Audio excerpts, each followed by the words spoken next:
रहमानिर्रहीम, अस्सलाम वालेकुम। आज हम डिस्कस करेंगे बीएससी मैकेनिक्स, चैप्टर 6 है वर्चुअल वर्क। क्यू के गौरी की बुक को हम फॉलो कर रहे हैं। तो वर्चुअल वर्क से पहले कुछ बेसिक डेफिनेशंस हम डिस्कस करेंगे। उसमें सबसे पहले है वर्क डन। वर्क डन क्या होता है? If a constant force F displaces a particle through displacement और then work done is given by W is equal to F dot R. ये बेसिक आइडियाज़ हैं। अच्छा जी, ये है एफ डॉट आर, या डॉट को जब आप ख़त्म करेंगे तो F into R cos theta. F और आर जो है ये फोर्स एफ और आर की जो वेक्टर फॉर्म है उसका मैग्नीट्यूड्स हैं, एफ और आर का, और थीटा इन दोनों के बीच में एंगल है। अगर हम इस तरह मेंशन करें कि सपोज़ करें कि ये डायरेक्शन में फोर्स लग रही है, सपोज करते हैं कि फोर्स इस डायरेक्शन में डिस्प्लेसमेंट इस डायरेक्शन में कवर हो रहा है और फोर्स की ये डायरेक्शन है और इनके बीच में एंगल थीटा है, तो then F into R cos theta ये आपके पास वर्क की मैग्नीट्यूड फॉर्म होगी।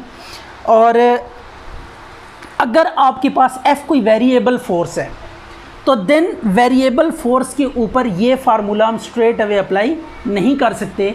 फर्स्ट ऑफ ऑल हम क्या करेंगे, उस पाथ को स्मॉल एलिमेंट्स में हम ब्रेक करेंगे। This is the smallest element of the whole path. Suppose कर लें कि ये इस टाइप का कोई पाथ है आपके पास इरेगुलर, तो आपने क्या करना है, इस पाथ के small very very small segment आपने क्या करना है, बना लेने। और ये सेगमेंट्स इस तरीके से बना लेने कि एक सेगमेंट के अंदर अंदर फोर्स क्या हो जाए, कांस्टेंट हो जाए। राइट होगी बात। तो ये अब आपके पास आ गया। डी एफ हम ले लें या एफ डॉट डी आर करेंगे और इसको हम इंटीग्रेट कर देंगे ओवर द होल पाथ, यानी जिस पाथ के अलॉन्ग आपने बॉडी को डिस्प्लेस किया है इसके अलॉन्ग आप क्या कर लेंगे, इसको इंटीग्रेट कर लेंगे। तो ये आपके पास टोटल वर्क आ जाएगा due two variable force F.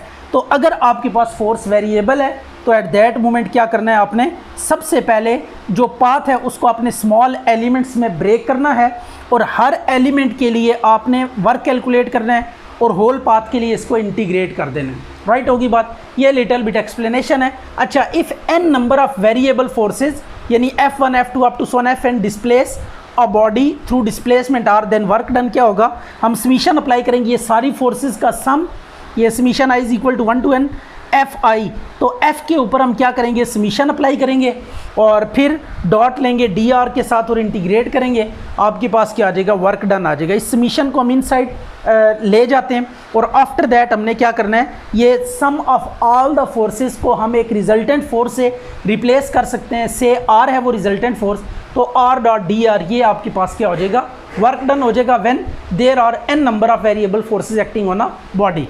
अब ये न्यू कॉन्सेप्ट है, दैट इज के आपके पास movement of a force F। Movement क्या होता है, the movement of a force F about a point O is denoted and determined by m is equal to r cross f। ये movement है कि अगर आपके पास ये कोई फोर्स F एक्ट कर रही है किसी बॉडी के पॉइंट P के ऊपर और वो फिक्स है बॉडी O पॉइंट के अबाउट, तो अगर आप पॉइंट O के अबाउट मूवमेंट कैलकुलेट करना चाहते हैं तो m is equal to r cross f होगा, where r is the displacement from point O to the point of application of force. ये r आपके पास वेक्टर है पॉइंट O से और उस बॉडी के ऊपर पॉइंट जिस पॉइंट पे फोर्स लग रही है उस तक का ये एक डिस्प्लेसमेंट वेक्टर है R। तो अगर आपके पास ये मूवमेंट है R क्रॉस F, तो इसको जब क्रॉस प्रोडक्ट को आप ओपन करेंगे तो यह आ जाएगा R की मैग्नीट्यूड F की magnitude sine of theta. Theta angle between R and F है, पॉजिटिव डायरेक्शन में हमने लेना है, सो इसको R को एक्सटेंड करना पड़ेगा ताकि ये थीटा की डायरेक्शन पॉजिटिव रहे। और n यूनिट वेक्टर है और n आपके पास ऐसा यूनिट वेक्टर है जो कि परपेंडिकुलर है किसके ऊपर, R के ऊपर भी परपेंडिकुलर होगा और F के ऊपर भी, और O पॉइंट और F जिस प्लेन में लाई कर रहे हैं उस प्लेन पर भी n यूनिट वेक्टर परपेंडिकुलर होगा। सिंपल क्रॉस की डेफिनेशन यूज़ कर रहे हैं। अच्छा जी, अब अगर आपके पास फोर्स सपोज कर लें कुछ इस तरह से है, XI plus YJ plus ZK और R आपके पास जो डिस्प्लेसमेंट वेक्टर है XI plus YJ plus ZK ये आ जाता है।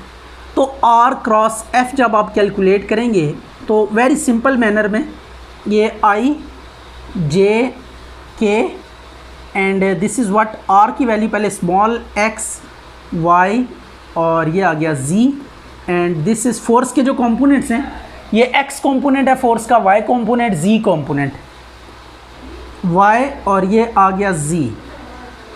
अब आप इसको एक्सपेंड कर दें तो वी विल गेट, ये ज़रा डायरेक्टली हम करेंगे, Y G minus G Y minus J into X G minus G X plus K के लिए क्या होगा, X Y minus Y X, right हो गया। ये अब आपके पास मोमेंट आ गया m। तो अगर if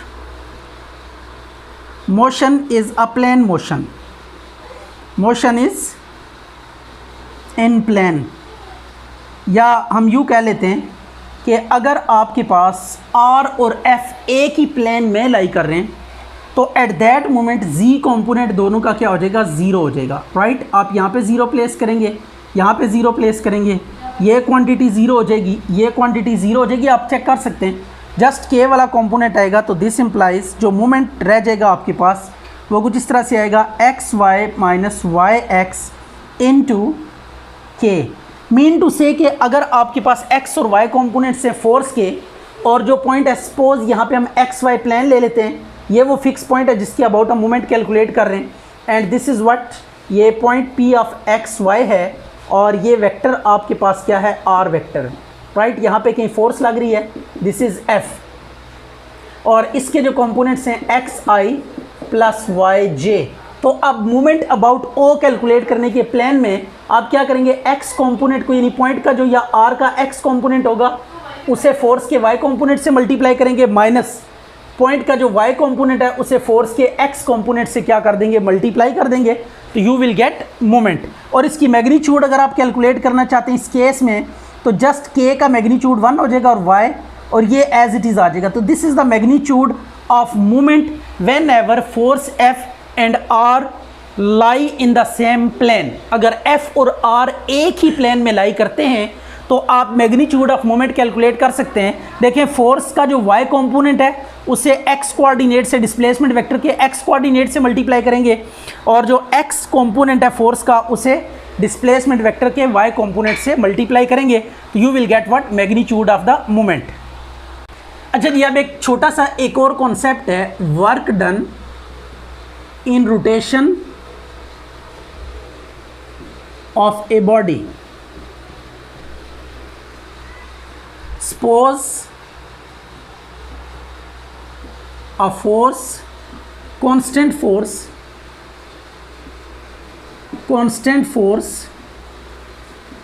of magnitude F rotates a body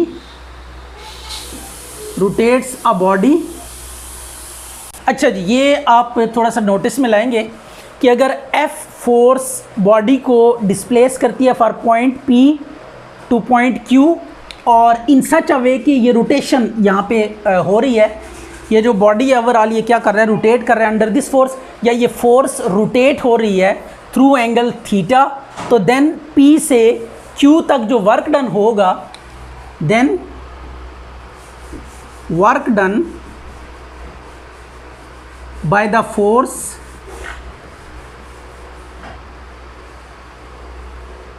F from P to Q is given as, ये आपने वर्क डन का फार्मूला लगाना है, W is equal to force है F, डिस्टेंस R थीटा। अच्छा, ये R थीटा कहाँ से आया? बेसिकली आपने सर्कुलर मोशन के केस में कुछ चीज़ें डिस्कस की थी। ये आपके पास है सर्कुलर पाथ में अगर कोई बॉडी मूव करेगा from point P two point Q angle through angle theta, अगर ये मूव करता है और रेडियस R है इस सर्कल का, तो देन ये जो आर्क लेंथ होगी, arc length will be what, it will B R theta. तो ये P से Q तक R थीटा आर्क लेंथ है, और इसको यहाँ पे एज्यूम कर लेंगे कि ये फोर्स चूँकि रोटेट हो रही है तो बॉडी को इस सर्कुलर पाथ में ये क्या करवा रही है, रोटेट करवा रही है। तो अगर फोर्स रोटेट कर रही है, इसकी मैग्नीट्यूड एफ है, तो आप वर्क कैलकुलेट कर सकते हैं F R theta, F into L या एफ इंटू एस डिस्टेंस है, फोर्स इंटू डिस्टेंस। तो डिस्टेंस की जगह पे हमने आर थीटा यूज़ किया bye means of circular motion, वो आर थीटा और जो आर्क लेंथ है उसके रिलेशनशिप को यूज़ करते हुए। अब हम एक और काम कर लेते हैं, W is equal to F R theta N unit vector dot N unit vector. Why? देखें, जब भी किसी वेक्टर का सेल्फ डॉट प्रोडक्ट आप लेते हैं तो you will get what, magnitude का स्केयर, यानी n का n के साथ जब डॉट प्रोडक्ट लेंगे तो what we get, n magnitude का square. Self dot product is equal to magnitude square of the magnitude of that vector. तो n का जब n के साथ डॉट प्रोडक्ट लेंगे तो वी विल गेट मैग्नीट्यूड का square of the given vector. अब यहाँ पे आपने क्या किया, ये n वेक्टर आपके पास क्या है, यूनिट वेक्टर है, तो इसका मैग्नीट्यूड कितना होगा, इट विल बी 1, राइट हो गया। तो n डॉट n को हम क्या लिख सकते हैं, 1, या 1 की जगह पे हम क्या लिख सकते हैं, n डॉट n। तो यहाँ पे 1 तो होता ही है, तो 1 इंटू समथिंग आप लिख सकते हैं, तो 1 की जगह पे n डॉट n हमने क्या कर दिया, रिप्लेस कर दिया। अब लिटिल बिट मोर आपने स्टेप परफॉर्म करने हैं, एफ आर एन, और ये आ गया आपके पास, that is theta into n. ये डॉट में हमने थोड़ी सी चेंजेस की, ये स्केलर्स हैं, एफ और थीटा मैग्नीट्यूड्स या स्केलर्स हैं, इनको हम शफल कर सकते हैं डॉट में, no problem at all. F R को हमने यहीं पे रहने दिया और थीटा को हम आगे ले गए, एफ आर एन को कंबाइन कर लिया, थीटा एन को हमने कंबाइन कर लिया। अब आपने करना कुछ यूँ है कि F R N, what is this, आपने मोमेंट का फार्मूला पढ़ा है, that is R cross F, या इसको आप जब लिखते हैं m is equal to R का मैग्नीट्यूड, f का magnitude, sine of theta into n unit vector, right हो गया। अगर आपके पास थीटा 90 डिग्री है, राइट, अब सर्कुलर मोशन के केस में जो फोर्स होगी it will be along tangent. तो अगर ये लॉन्ग टेंजेंट है तो it will be perpendicular to what, radius. अगर ये रेडियस के ऊपर परपेंडिकुलर है तो हम साइन थीटा को 90 से रिप्लेस करेंगे, तो m is equal to what, r का मैग्नीट्यूड, f का magnitude sine 90 degree into n unit vector, यह आ जाएगा आर एफ साइन 91 हो जाएगा इंटू n यूनिट वेक्टर, तो आर एफ ये आपके पास आ जाएगा इंटू n। तो मूवमेंट को हम इस तरह भी एक्सप्रेस कर सकते हैं, r का मैग्नीट्यूड, f का magnitude into n unit vector, provided that ये जो फोर्स f है और r वेक्टर है, दीज आर परपेंडिकुलर। अगर f और r आपस में परपेंडिकुलर हैं तो एट दैट मोमेंट आप मोमेंट को इस तरीके से भी लिख सकते हैं, राइट। तो अब हम इसको रिप्लेस करने लगे हैं, moment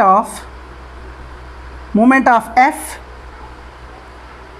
about o, right, and this is what theta into n unit vector.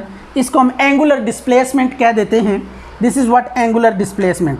और मोमेंट को हम अगर g से रिप्लेस करें और ये थीटा एंगुलर डिस्प्लेसमेंट, तो इसको थीटा बार करके हम ये इस तरीके से भी वर्क को डिफाइन कर सकते हैं, when ever force is rotating, right, या बॉडी रोटेट कर रहा है अबाउट सम फिक्स पॉइंट, या आप फोर्स लगाते हैं और बॉडी रोटेट करने लगता है, तो ड्यू टू रोटेशन जो वर्क डन होगा उसको हम इस फार्मूले से कैलकुलेट कर सकते हैं, where theta is angular displacement and G is the moment of force F about fix point हो, यानी जिस पॉइंट के अबाउट बॉडी रोटेट कर रहा है उसके अबाउट अगर मोमेंट जी है तो देन आप जी डॉट थीटा करके work done in case of rotation of the body आप कैलकुलेट कर सकते हैं, राइट हो गया। अच्छा, अब एक बात और याद रखिएगा, एक्सिस ऑफ रोटेशन क्या होता है। एक्सिस ऑफ रोटेशन बेसिकली एक वेक्टर होता है जो कि plane of motion of rotating body के ऊपर परपेंडिकुलर होता है। जब भी कोई बॉडी रोटेट कर रहा है, से इट इज़ कि ये बॉडी रोटेट कर रहा है, तो जब ये बॉडी रोटेट कर रहा है तो अगर ये रोटेट कर रहा है जिस प्लेन में ये रोटेट कर रहा है उस प्लेन के ऊपर एक परपेंडिकुलर वेक्टर लें, राइट हो गया। ये आप सपोज कर लें इस प्लेन में बॉडी रोटेट कर रहा है, लाइक ये इस प्लेन में बॉडी रोटेट कर रहा है और इसके ऊपर एक परपेंडिकुलर वेक्टर हम ड्रॉ करेंगे, तो ये perpendicular vector will give you what, axis of rotation. अब एक्सिस ऑफ रोटेशन के पैरेलल क्या होता है, एन यूनिट वेक्टर होता है।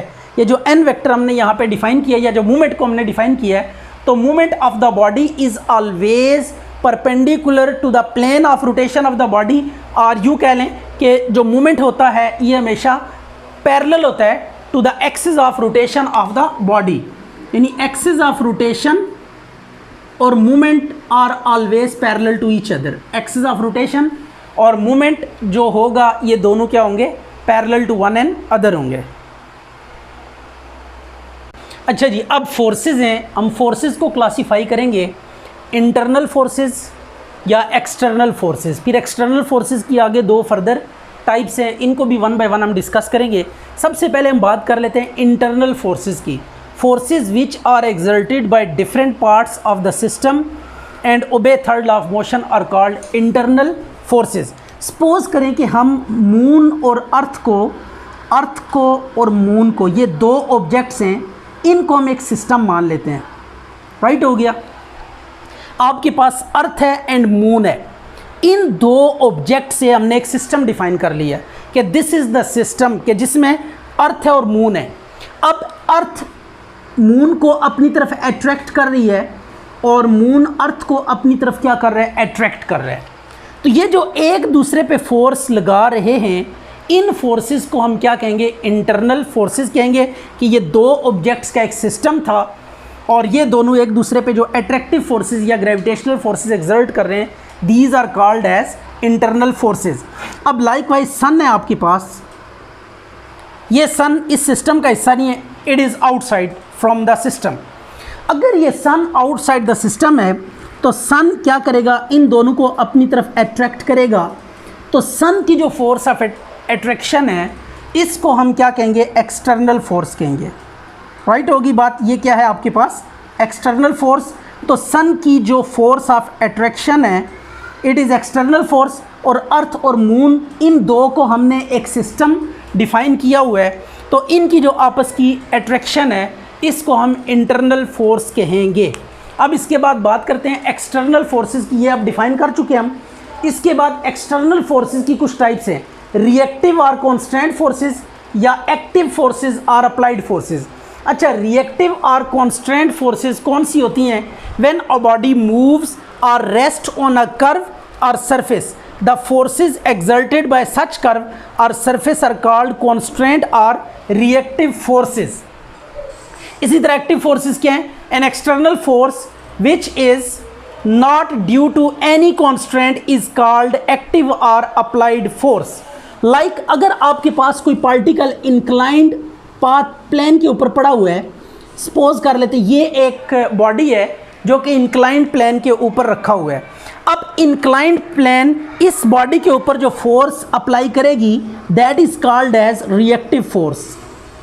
राइट, जो इंक्लाइंड प्लेन फोर्स लगाएगी इस बॉडी के ऊपर, उसको हम रिएक्टिव फोर्स कहेंगे। और वेट जो कि वर्टिकली डाउनवर्ड एक्ट करेगा, इट इज़ अप्लाइड फोर्स, या हम इसको क्या कहेंगे, एक्टिव फोर्स कहेंगे। राइट होगी बात। तो ये दो examples, these are sufficient to explain these forces, कि अगर इंक्लाइंड प्लेन के ऊपर बॉडी पड़ा हुआ है तो इंक्लाइंड प्लेन जो रिएक्शन ऑफर करेगी उसको हम रिएक्टिव फोर्स कहेंगे, और इस बॉडी का वेट जो होगा दैट विल वर्क या एक्ट वर्टिकली डाउनवर्ड, उसको हम अप्लाइड फोर्स कहेंगे। तो weight is an applied force, या हम इसको कह सकते हैं कि ये एक्टिव फोर्स है, जबकि जो प्लेन का रिएक्शन होगा that will be called as reactive और कॉन्स्टेंट फोर्स। कॉन्स्टेंट बेसिकली हम पाबंदी को कहते हैं, कि जब आप किसी बॉडी के ऊपर पाबंदी लगाते हैं या आप उसे पाबंद करते हैं, मजबूर करते हैं कि वो अंडर सर्टन पाथ मूव करे या अंडर सर्टन यू कह ले के डायरेक्शन मूव करे या इन पर्टिकुलर प्लेन या सरफेस मूव करे, तो एट दैट मोमेंट जो फोर्सेस उस प्लेन के अलॉन्ग या उस सरफेस के ऊपर उसको रखने में मजबूर करती हैं, उनको हम क्या कहेंगे, कॉन्स्टेंट फोर्सेस कहेंगे। या जो किसी बॉडी को पर्टिकुलर पाथ में रखने में कंट्रीब्यूट करती हैं, उन फोर्सेस को हम क्या कहेंगे, कॉन्स्टेंट फोर्सेस कहेंगे। ये फोर्सेस की कुछ टाइप्स हैं, इनको हमने माइंड में रखना है before discussing our concept about virtual work.